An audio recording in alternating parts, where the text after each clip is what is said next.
Salut les amis et bienvenue dans cette nouvelle vidéo de GCN en français. Aujourd'hui on va parler de ce petit appareil qui a récemment été interdit par l'UCI en compétition.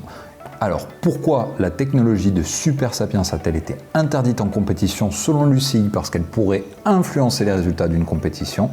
Autant de pouvoir dans une petite boîte comme celle-ci, eh bien c'est ce qu'on va découvrir aujourd'hui et pourquoi il pourrait vous être utile. Allez, c'est parti! On a évidemment en cyclisme l'habitude d'utiliser de nombreuses données, que ce soit la fréquence cardiaque, la puissance. On a aujourd'hui beaucoup de data à disposition. Et bien désormais, avec Super Sapiens, on a la possibilité d'en mesurer une nouvelle. Il s'agit de la glycémie, que l'on peut contrôler en direct, 24 heures sur 24, 7 jours sur 7, y compris lorsque l'on roule.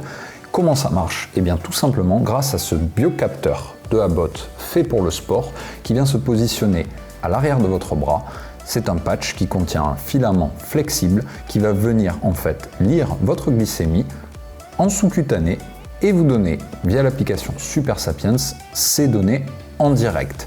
Ce patch a une durée de vie de 14 jours et coûte 65 € si vous prenez l'offre d'abonnement que propose Super Sapiens. Le biocapteur transfère en temps réel toutes vos données de glucose directement sur une application sur votre téléphone. Les horopropriétaires de compteurs Garmin peuvent également lire leurs données de glycémie directement depuis leur compteur. Wahoo est en cours de développement pour proposer la même fonctionnalité, ce qui signifie que lorsque vous roulez, vous n'avez plus qu'à regarder votre compteur et vous savez en direct si vous avez besoin de vous alimenter ou non. Super Sapiens annonce également le lancement d'une montre connectée dans les prochains mois. Alors pourquoi tant de professionnels ont déjà passé le pas, même si c'est interdit en compétition? On sait que notamment la Ineos, la Jumbo-Visma ou encore Anna van der Breggen, la championne du monde sur route, utilisent Super Sapiens à l'entraînement. Et bien certainement que nos amis diabétiques ont déjà un élément de réponse, eux qui sont habitués à l'utiliser depuis de nombreuses années. Je remercie notamment Guillaume, un des fidèles de la chaîne, qui m'a aidé dans mes premiers pas pour l'utilisation de ce produit. Pour mieux comprendre l'intérêt de Super Sapiens chez le commun des mortels, il va falloir faire un bref retour à l'école. Vous comprendrez pourquoi j'ai pas fait appel à Loïc pour cette vidéo. Donc on va commencer par comprendre ce qu'est la régulation de la glycémie. Et bien c'est tout simplement le processus de régulation du taux de glucose dans le sang. Et qu'est-ce que le glucose? Et bien c'est tout simplement l'énergie qui va servir aux muscles pour fonctionner.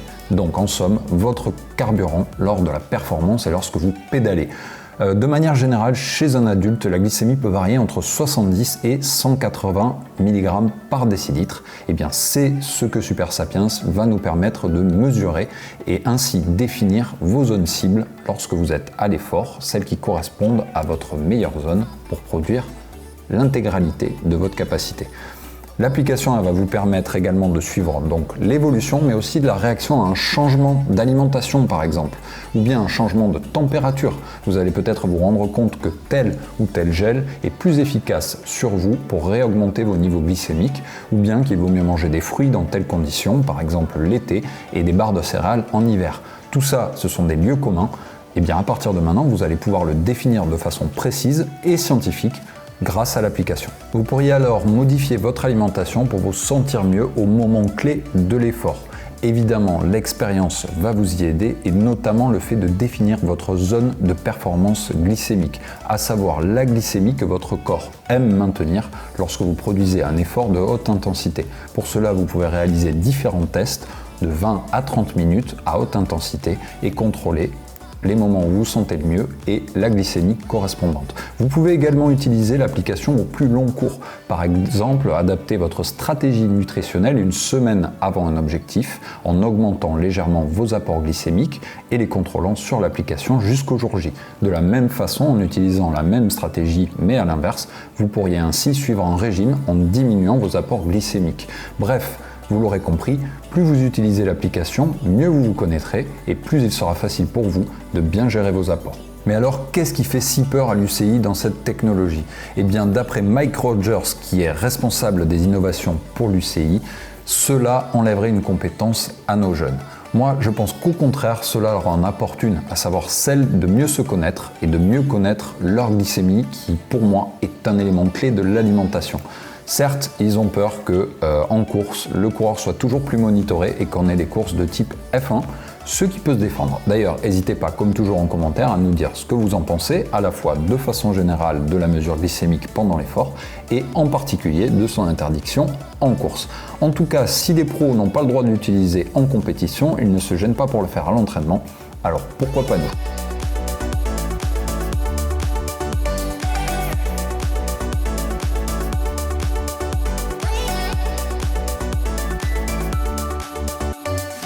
Je suis large, j'ai encore un peu de marge.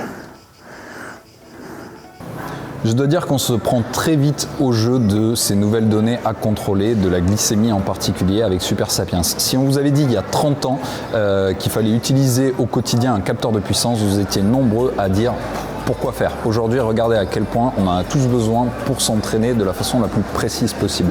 Je pense que concernant la glycémie, ça peut potentiellement être la data du futur également à connaître.